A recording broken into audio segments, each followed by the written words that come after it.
on my right, we have Dr. Sarah Main. Welcome, Sarah. Thank you for joining us again, and welcome back to your role. Imran Khan, from the Chief Executive of the British Science Association. Welcome. And Nicola Dandridge, the Chief Executive from Universities UK. Welcome, all of you. Perhaps we'll move across if you would like to make an opening statement, really, around science in Europe. Thank you very much. Thank you. Thank you, Stephen. Hello, everyone. It's lovely to see you all. Well, thinking about what to say this morning, I suppose what I wanted to do today was start a conversation with everyone in this room. I think this is the time that we as a science community need to speak up. And I think it is important that we speak up with one voice. But to do that, we need to work out what it is that we want to say.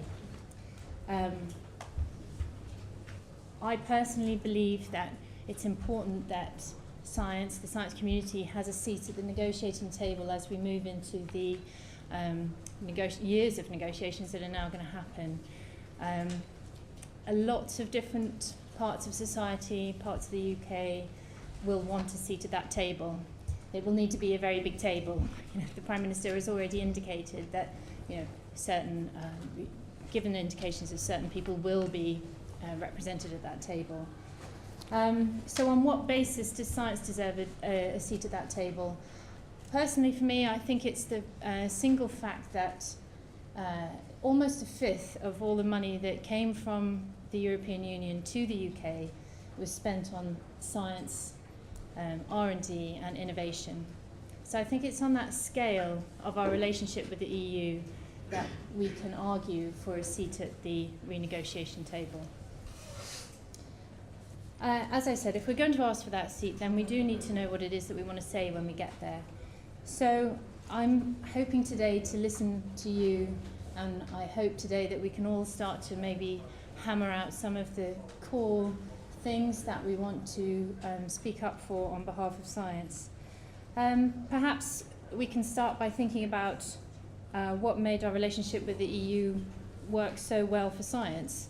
As Joe Johnson said, he was mentioning a survey that was done by Case last year when I was away, polling scientists and engineers about their views on how well the relationship with the EU worked for UK science and engineering, and overwhelmingly 93% said they thought that the relationship with the EU was of value. So why was that? What is it about that relationship that we want to preserve? What do we want to improve? What didn't work so well? What needs to be enshrined in law? What do you actually want to see written in the text of these long agreements that will be signed in the next few years? Just throwing a few ideas out there. I think Nicola has spoken very eloquently about, for example, free movement of people. Do we want a version of free movement of people that works for science? What might that be? Is it important for the sector to have clarity and stability about funding arrangements? Do we want kind of long-term agreements that settle our nerves and help us understand how we will engage with funding competitions that might be open to us? Do we want continued access to European facilities? Some, as Joe Johnson mentioned, are not contingent on being part of the European Union, but some of them are. Do we want access to those? And how can we build on the networks and the relationships that we already have? The science community is extremely well networked across Europe. How can we use those relationships built up over many, many years to keep us well networked and keep us collaborating with partners across the whole world, including Europe? So I think we need to come out of our kind of backroom discussion with a strong and united voice. But I hope that, before we come out with that voice, we can have that discussion here. And I just want to clarify that when I'm talking about science, as I have done just now, I am using it as a shorthand, and I mean it in the very broadest possible sense. I mean it to encompass maths, all disciplines of science, engineering, all kind of research-led activity and innovation. I mean, effectively, when we're talking about these big, large-scale budgets like the UK science budget, the European Horizon 2020 budgets, we're talking about science in its broadest sense, and it actually encompasses research of many, many kinds, including arts and humanities, social and economic sciences.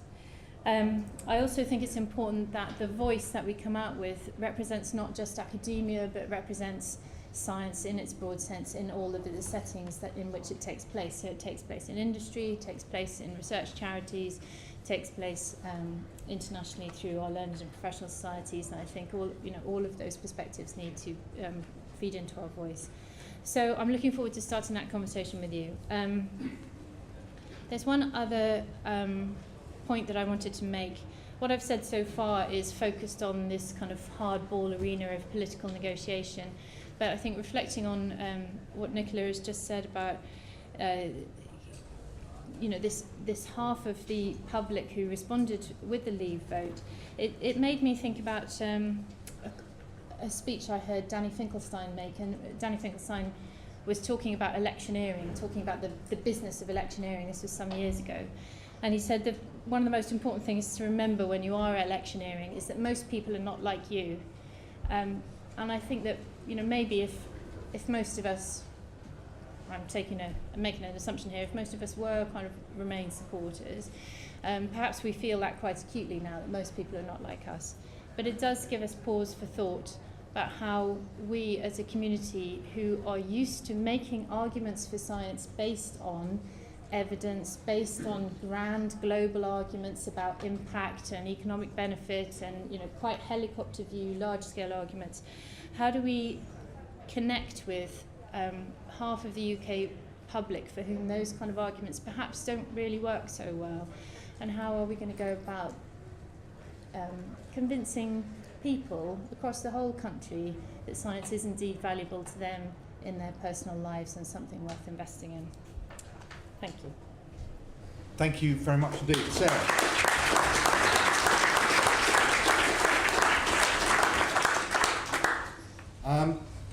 Imran, can I pass over to you if you could sort of do 5 minutes for us, and then that will leave us some space for questions at the end. Will do. Thank you, Stephen.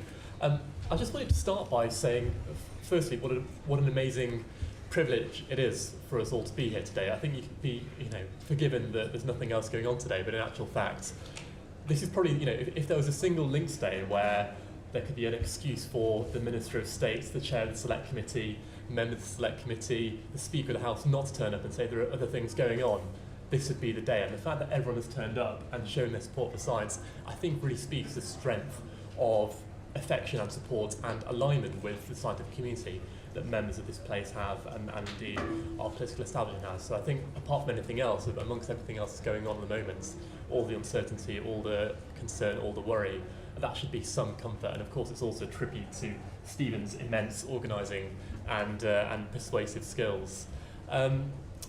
It's been really hard to think about what to say this morning. I think, like many of you, I'm still in a slight state of shock and perhaps even disbelief that we are where we are. And I think a lot of that shock and disbelief comes from an emotion which is the opposite emotion to what the people who voted Leave might have felt, which is fear. We're now worried about the future. We're now fearful about what the future will hold for ourselves, for our institutions, for science and research and our allied professions and subjects. And that's normal, and I think we'll get over that.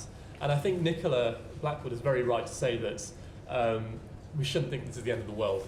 British science has some amazing inbuilt advantages, whether it's our history, our heritage, whether it's our the fact that we all speak English and that's essentially the lingua franca of science worldwide, whether it's our fantastic institutions, many of whom are part of Nicola's organisation. We do have the strength to carry on and get through this, and I'm sure we will, and I'm sure the discussions that Sarah will be leading will get us there as well. There are going to be difficulties, and I'm sure we'll go on to those in the questions. But what I wanted to talk a bit about was, I guess, where Sarah ended, which is, yes, we need to come together and decide what messages we want to put forward. But we also need to come together and think about what went wrong. As Joe Johnson said, 93% of scientists were voting Remain, many of them quite vociferously and prominently so. There's a very clear and consistent message that leaving the European Union would be bad for science, whether that's in terms of research funding, whether that's in terms of connections, whether that's in terms of free movement of people. All of those messages seem to have not really won us the argument. And that's strange if you think about some of the things we often say about science to the public. The stats about trust in professions is often trotted out, that 79% of the public trust scientists, compared to only 21% of the public who trust politicians.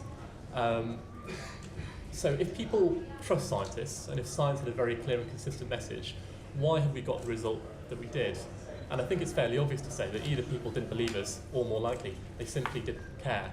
There were bigger things at stake in many people's minds than the impact that the EU referendum result would have on British science and research. And I think we've got to come to terms with that. You know, it feels odd, perhaps, to be in the minority, but we have to face up that we are in the minority. You know, it's not a sort of a hardcore vote that's got away from us. The majority of the public now think that we should leave the EU.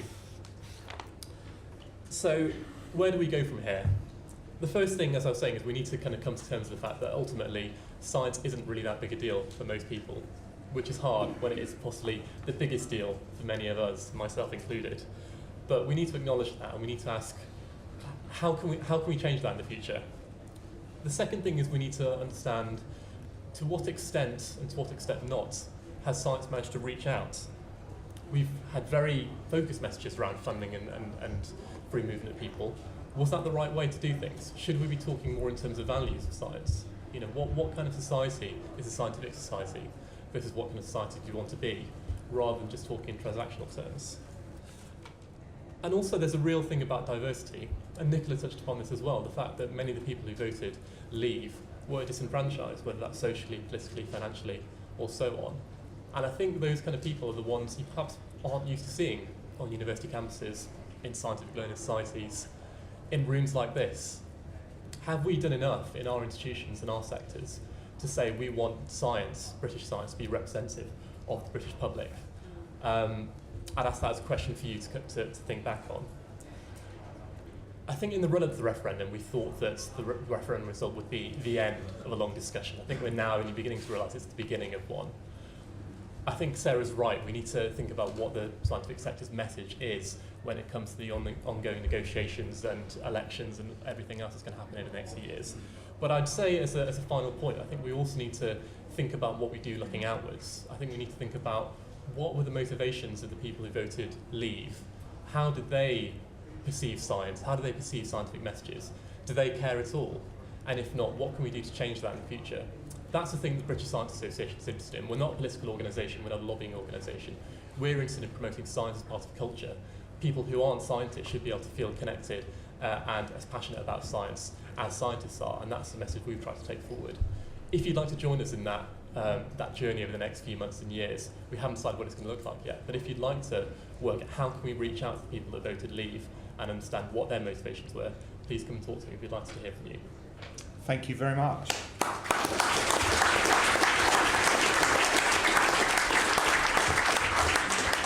And finally, Nicola from Universities UK, your perspective on this knotty subject. Thank you very much, Stephen. I would like to make 4 points this morning.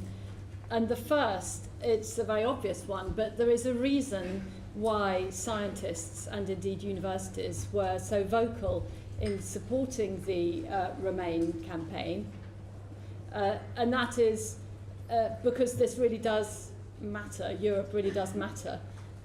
And you'll be familiar with these statistics, but one of the issues which is being made to me very clearly, it has been made over the last few days, is that some 16% of academic staff in universities come from Europe, and in some institutions that number is very much higher. Over 5% of all students come from the EU. Again, in some universities that number is very much higher, particularly incidentally in Scotland. And 14% of all university research funding comes from the European Research Council. But beyond these statistics, of course, it was always the networks that EU membership enabled, which was so important to university academics. We really rely on those collaborations. So that was the reason why we had so much skin in the game on this argument, and there is a lot at stake. And I think the trick, as Nicola Blackwood put, I think so brilliantly, is that we have to shift the importance of this engagement into a seriously important debate to make sure that we can preserve what is best about that EU engagement in terms of our staff, our students and our research collaborations. And on that point, I think we need to get the balance right between acknowledging that we need to be positive and engaged and constructive about the future, but not minimise the seriousness of the issues at stake. And I think that's going to be quite a difficult balance to strike. My second point is the degree of uncertainty about so many of the questions that universities are looking for answers to. And that is something which is coming over very strongly at UK from universities, that there are so many people asking so many questions. And I think the sooner we can move to answering some of those, the better. And we hugely welcomed the Minister's statement yesterday about access to student loan company funding and funding arrangements for EU staff, but that only related to England, incidentally. And I think within this whole debate, it is absolutely critical that we maintain a UK-wide focus and we think very carefully about how our policies play out in Scotland, Wales, and also small but really important in all of this, Northern Ireland, and that's something that the UK is going to be taking very forward. So uncertain questions, and the sooner we can move to trying to provide some answers, and I know that BIS and officials are really onto this case, sooner we can try and answer some of those questions, then the less corrosive this uncertainty will be. My third point was just to extremely briefly just tell you some of the points that the UK is prioritising. We are really committed at UK to providing and supporting the provision of reassurance to some of these questions. We are seeking to engage with UK government, with BIS, with the new exit unit. And if I can, Stephen, can I just tell you what the questions are that we are pushing for, because in many ways we will be looking to you, the colleagues, to support these questions. One is the access to continued access for students to student loan company funding. Second is, as I've just said, same for Scotland, Wales, Northern Ireland. Third is immigration status of staff and students now and into the future. That relates both to visas and also, where relevant, rights to remain. Fourth is the maintenance of Erasmus programmes so that students can continue to come into this country and UK students can continue to benefit from outward student mobility. Fifth, beyond Europe, we must absolutely maintain our focus on international engagement, international students, international visas.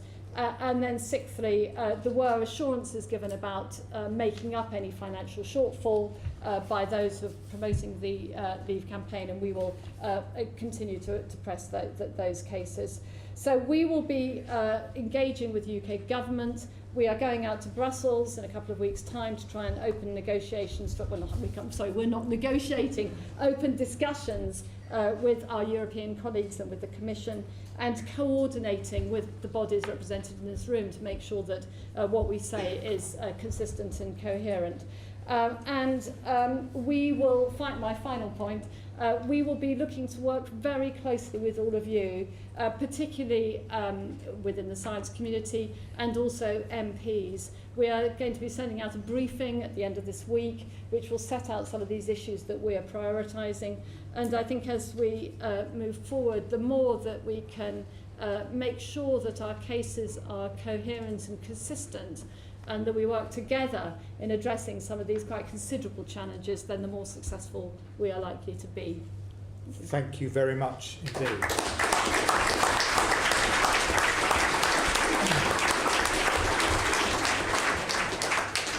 There was a lot there. Thank you very much indeed for three, I think, varying perspectives on some of the challenges ahead. Undoubtedly are challenges, but you don't want to hear my summary of what's been said. What we want to now hear is your questions.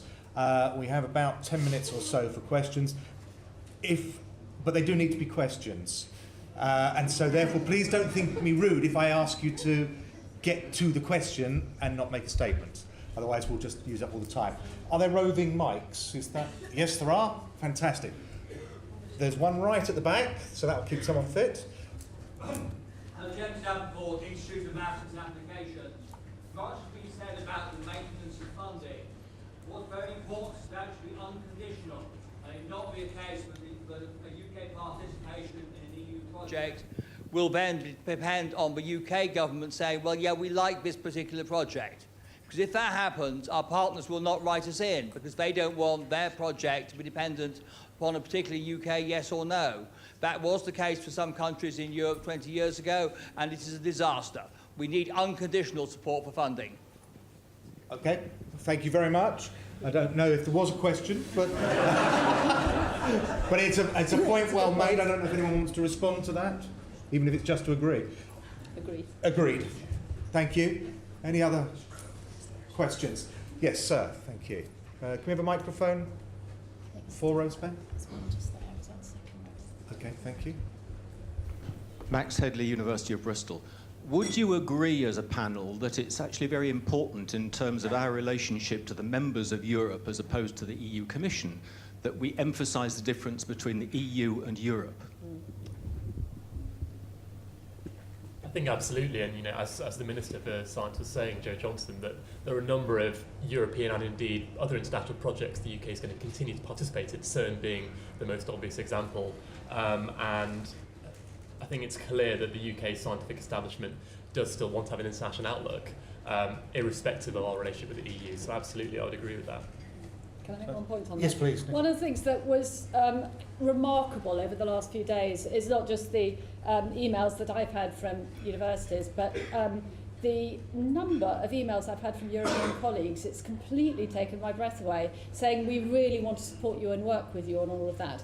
And I think that is a fantastic signal that actually it's going to be a two-way engagement with our European partners and collaborators. And I think it's absolutely critical that we maintain that. That's partly why we're going out to Brussels, and we're also going to be building on those relationships, because that's what's going to carry us through, and that transcends the Commission and European structures.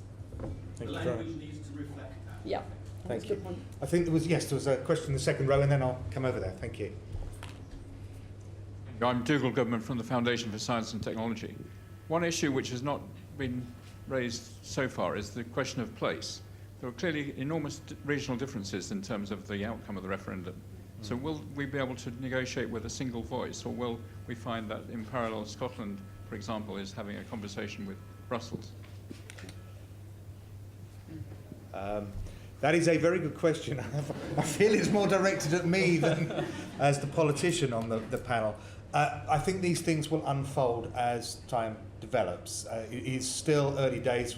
Parliament's actually only been back 1 day since the referendum. Obviously, I think blood is running quite hot at the moment. We'll have to wait and see what happens. There is change across the whole House. Obviously, both parties are struggling to come to terms with this. The majority of members of the House of Commons voted to remain, or were supporting the Remain campaign. We are going to get a new Prime Minister by the autumn. There are parts of the UK that very emphatically voted to remain. How do we then bring all those together, recognising that we are a United Kingdom, is going to be a challenge. But I think these questions will get answered as we move forward. But we do need to speak with one voice. I think that is clear. But how easy that will be once the dust has settled, I don't yet know. I don't know if anyone else wants to add to that. Yeah, I think it's the conversation that we're all talking about starting within the scientific community, within the research community, is about us having these conversations across the UK and with all our having input from everyone, hearing everyone's voices, and then working out what it is that we feel we can stand together on. When I'm talking about speaking with one voice, it's not some kind of dictatorial instruction that we all must say the same thing. It's about trying to work out what it is everyone has to say, and then see if we can distill from that a couple of things which we feel are important that we can say most people in the community agree on. I think it's a job that Case tries to do, has always tried to do, is actually reflect accurately views across the piece, and that doesn't mean they have to be unanimous. It just means you have to be able to paint an accurate picture, show unanimity where it's there, show difference where it's there, and make that clear. Thank you. There was a question over here, and then I'm going to... Right, and then we'll take we've got three. We're going to have to be very quick, because I'm already running over time and we'll be in trouble with Mr. Ben. Sir. Thank you. Robin Massey, Royal Astronomical Society. I'll be as quick as I can. I just wanted to say I absolutely endorse what Imran was saying, in that I was one of the people knocking on doors for the Remain campaign, and the views in this room were utterly marginal to those considerations, and I think it's absolutely vital that we all recognise that. I was thinking about all that's happened so far, in a sense, is that we voted to leave the EU, and the manner of that and the subsequent arrangements are absolutely unclear. But my concern is that, given that many of the people voting leave were hostile to immigration and the rest of it, if we go down the freedom of movement route that many of us would like, how are we going to convince the wider public of the benefits of that? You know, how do we as scientists and actually the wider community say this successive deal, which we hope is still very outward looking, is something that you'll be prepared to support, or risk, you know, again, that kind of rebuilding of disenfranchisement with the establishment? I think that's a really fascinating question. It reminds me of an exchange I saw on Twitter over the weekend where someone who voted for leave was kind of, you know, expressing their satisfaction with the results, and a number of scientists were essentially having a go at them over Twitter and basically saying, what's going to happen to my research funding?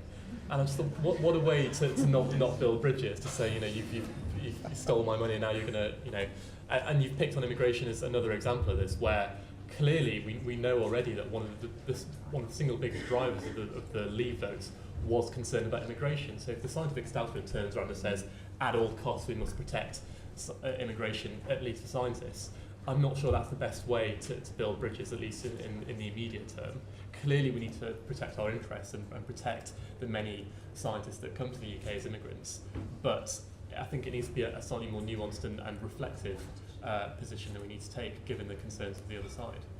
Maybe it's about, you know, having that conversation the other way around, and, you know, as Nicola was mentioning, perhaps top-down solutions are not the answer here. Perhaps it's about asking people what, you know, if they do want an Australian-style point system, or, you know, whatever is their version of immigration that they feel is going to work, you know, what would that look like, and you know, so what is the characteristics of the system that they want to have in place, you know.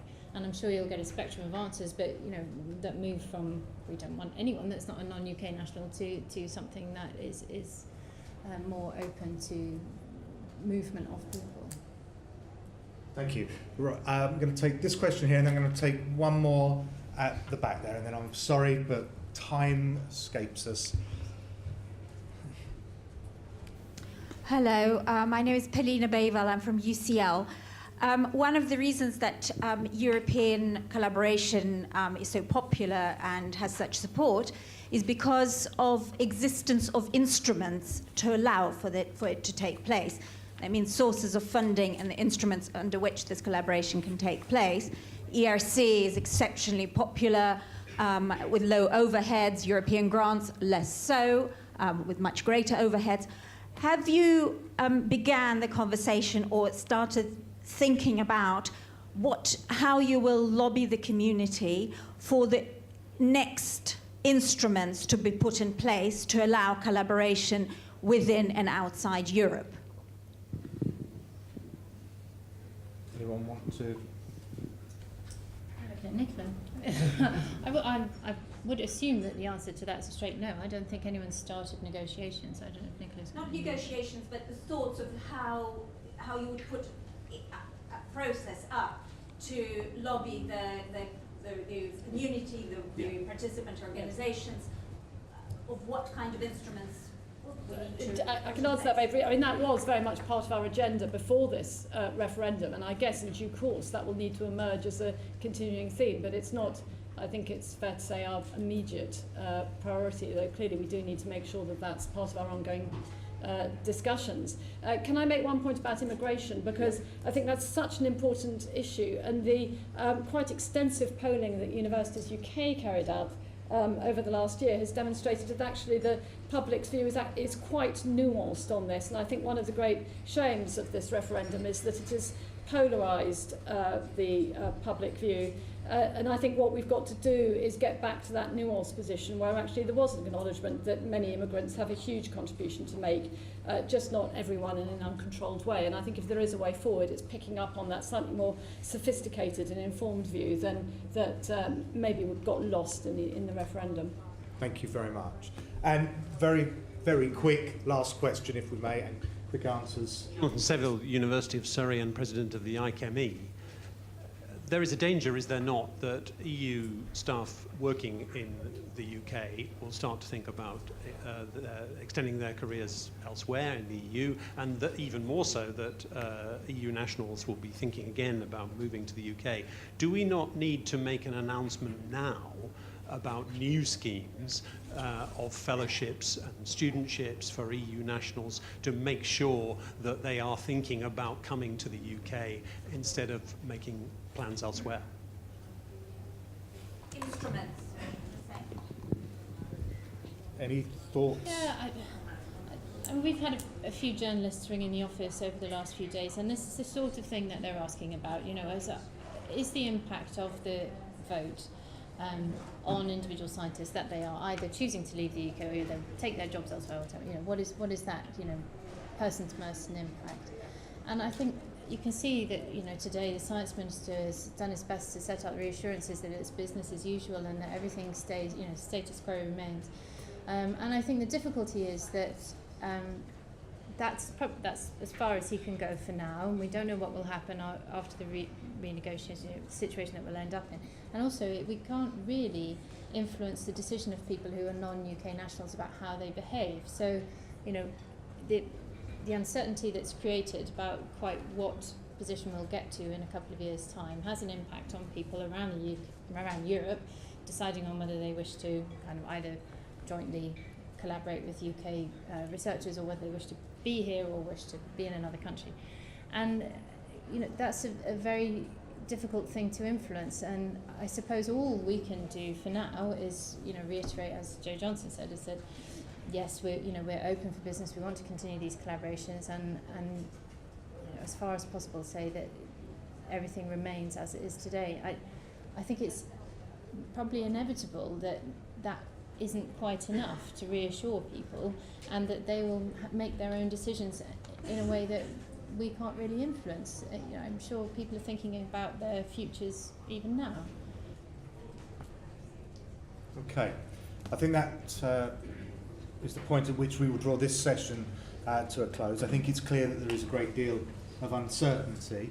Hopefully some of that uncertainty will become clearer or get addressed over the coming weeks and months, but for now I can understand that in a period of great change it is unsettling for all, and there are no clear answers, and that's one of the things that actually makes us unsettled, is there are no clear answers at this point, other than to say it's the start of something, not the end.